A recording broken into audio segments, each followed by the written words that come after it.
जिन मोहि मारा तिन मोहि मारे अध्यक्ष महोदय। जिस प्रकार प्रभु हनुमान ने लंका में अपनी रणनीति बनाई थी, उसी प्रकार हमने भी उन्हीं को निशाना बनाया जिन्होंने हमें नुकसान पहुंचाया था।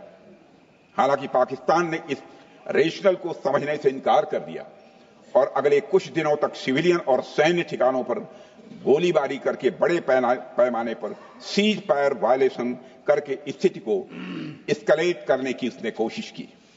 अध्यक्ष महोदय, 7-8 मई 2025 की रात को क्लियरली आइडेंटिफाइड आतंकवाद संबंधी ठिकानों पर हमारे सफल ऑपरेशन के बाद, सफल हमले के बाद पाकिस्तान ने स्थिति को एस्केलेट कर दिया और अनमैन्ड एरियल सिस्टम और अन्य साधनों का उपयोग करके भारतीय वायुसेना के बेसेस, भारतीय वायुसेना के सेंसर्स और सेना के फॉर्मेशन हेडक्वार्टर्स से लेकर ब्रिगेडों तक पर भी उसने हमला कर दिया।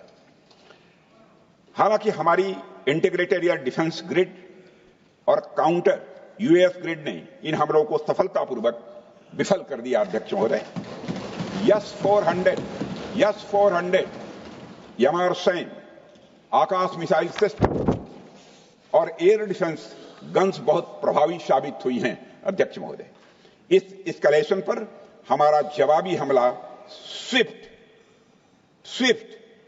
प्रोपोर्शनेट और नवातुला था। अध्यक्ष महोदय, जिसमें 8 मई 2025 को केवल चुनिंदा पाकिस्तानी एयर डिफेंस सिस्टम और सेंसर नेटवर्क को प्रिसीजन गाइडेड मिशन द्वारा म्यूनिशंस द्वारा जो है टारगेट किया गया। अध्यक्ष महोदय, हमारी कार्रवाई पूरी तरह से सेल्फ डिफेंस में थी, न तो वह प्रोवोकेटिव थी और न तो एक्सपेंशनिस्ट थी।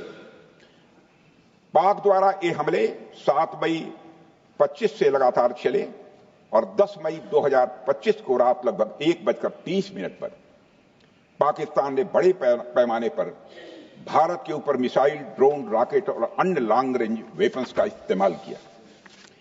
इसके साथ साथ उन्होंने इलेक्ट्रॉनिक वॉरफेयर से जुड़ी टेक्नोलॉजीज का भी सहारा लिया। अध्यक्ष महोदय, उनके निशाने पर हमारे भारतीय वायुसेना के अड्डे, थल सेना के एम्यूनिशन डिपोज, हवाई अड्डे और मिलिट्री कैंट थे।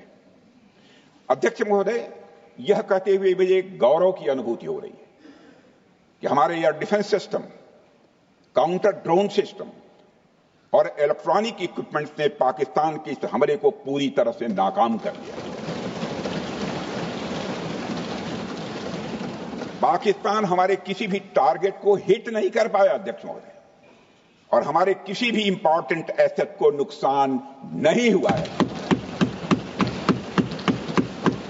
हमारी सुरक्षा व्यवस्था अध्यक्ष महोदय चाक चौबंद थी और हर हमले को हम लोग रोका गया।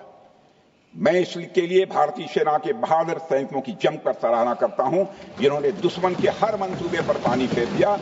और अपने प्रतिपक्ष के मित्रों से भी कहना चाहता हूं, एक बार फिर से भारत के सेना के जवानों का कम से कम मेज थपथपाकर उनका अभिनंदन करिए। बहुत बहुत धन्यवाद। बहुत बहुत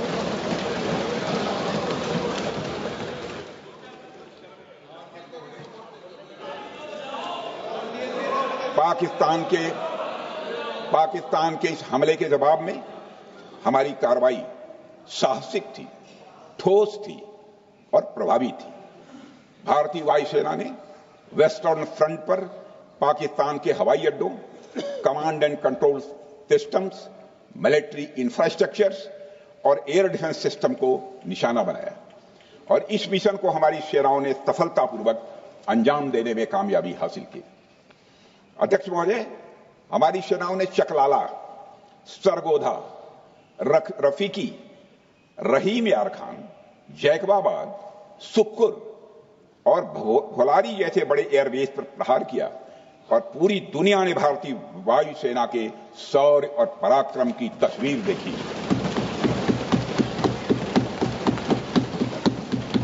अध्यक्ष महोदय, ऑपरेशन सिंदूर ट्राई सर्विसेज कोऑर्डिनेशन का एक बेमिसाल उदाहरण था। जब भारतीय वायुसेना ने आसमान से हमले किए, हमारी थल सेना ने जमीन पर मोर्चा संभाल लिया। हमारे जवान नियंत्रण रेखा पर पूरी ताकत से डटे रहे और पाकिस्तान की हर हरकत का करारा जवाब दिया। अध्यक्ष महोदय, भारतीय नौसेना ने भी, लोग पूछते हैं भारतीय नौसेना का क्या रोल था, भारतीय नौसेना ने भी उत्तरी अरब सागर में अपनी तैनाती मजबूत कर दी। भारतीय नौसैनिकों ने पाकिस्तान को यह साफ संदेश दिया कि हम समुद्र से लेकर जमीन तक पाकिस्तान के हर महत्वपूर्ण ठिकानों पर प्रहार करने में न केवल सक्षम हैं बल्कि हम तैयार हैं। अध्यक्ष महोदय, इस ऑपरेशन का मकसद टेररिस्ट कैंप्स और उनके सपोर्टर्स को टारगेट करना, उन्हें नेस्त नाबूद करना था और यह साफ संदेश देना था कि भारत आतंकवाद के विरुद्ध जीरो टॉलरेंस रखता है। भारत ने कार्रवाई इसलिए रोकी क्योंकि कॉन्फ्लिक्ट के पहले और उसके दौरान जो भी पॉलिटिकल और मिलिट्री ऑब्जेक्टिव्स तय किए गए थे उसे हम पूरी तरह से हासिल कर चुके थे।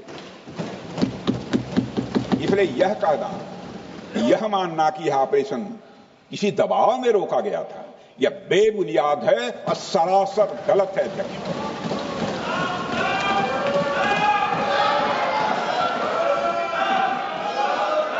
मैं सदन को फिर से आश्वस्त करना चाहता हूं, आपने राजनैतिक जीवन में अध्यक्ष महोदय,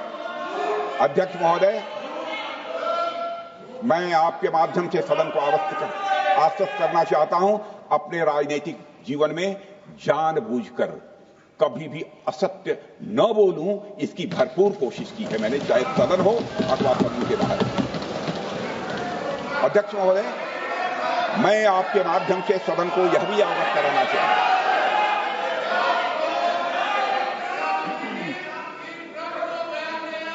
प्लीज बैठिए। आप क्यों खड़े? अध्यक्ष महोदय, मैं आपके माध्यम से सदन को यह भी अवगत कराना चाहूंगा कि सीमा पार करना या वहां की टेरिटरी कैप्चर करना इस ऑपरेशन का उद्देश्य नहीं था। ऑपरेशन सिंदूर प्रारंभ करने का मकसद था अध्यक्ष महोदय, उन टेरर नर्सरीज को खत्म कर देना जिन्हें पाकिस्तान ने बरसों से पाला पोसा था। और यह ऑपरेशन उन मासूम परिवारों को न्याय दिलाने के लिए लॉन्च किया गया था जिन्होंने पाक स्पॉन्सर्ड टेररिस्ट अटैक्स में अपने प्रियजनों को खोया था।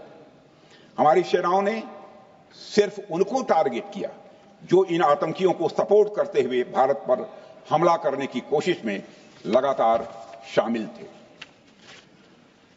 अध्यक्ष महोदय, ऑपरेशन सिंदूर का ओवरऑल पॉलिटिको मिलिट्री ऑब्जेक्टिव यह था कि आतंकवाद के रूप में प्रॉक्सी वार लड़ रहे पाकिस्तान को सजा दी जाए और इसी वजह से आर्म फोर्सेज को पूरी आजादी दी गई थी कि वो अपने टारगेट खुद चुने और करारा जवाब दें।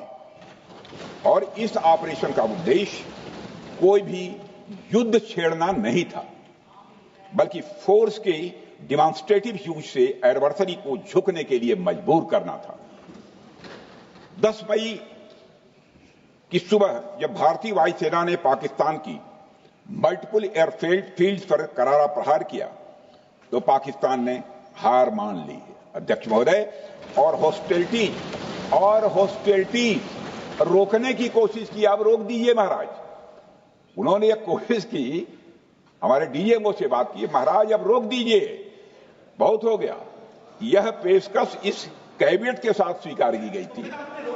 सुने, रुकिए तो रुकिए, बता दूंगा,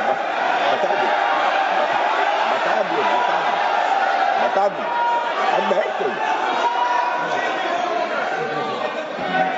आपको मौका मिलेगा।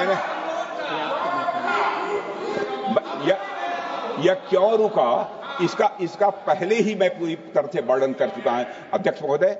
मैं नेता प्रतिपक्ष को बहुत सम्मान के साथ कहना चाहता हूं कि कृपया एक बार मेरा पूरा भाषण पूछ लें। आपको प्रश्न पूछने की पूरी आजादी है, आप पूछ सकते हैं, मैं उसका उत्तर दूंगा। अध्यक्ष महोदय, 10 मई की सुबह जब भारतीय वायुसेना ने पाकिस्तान की मल्टीपल एयरफील्ड्स पर करारा प्रहार किया तो पाकिस्तान ने हार मान ली और हॉस्टिलिटी रोकने की उन्होंने पेशकश की। यह पेशकश इस कैबिनेट के साथ स्वीकार की गई हम लोगों के द्वारा कि यह ऑपरेशन केवल पाज किया गया है, स्थगित किया गया है। यह ऑपरेशन समाप्त नहीं हुआ है अध्यक्ष महोदय। अगर पाकिस्तान की ओर से भविष्य में कोई भी मिस एडवेंचर हुआ तो यह ऑपरेशन, अध्यक्ष महोदय, मैं सदन को आश्वस्त करना चाहता हूं, दोबारा प्रारंभ हो।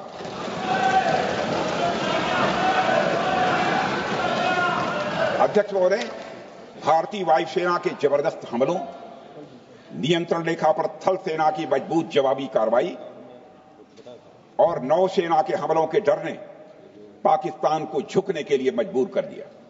अध्यक्ष महोदय, और पाकिस्तान की हार उनकी एक सामान्य विफलता नहीं थी, बल्कि यह उसके सैन्य बल और मनोबल या दोनों की एक हार थी।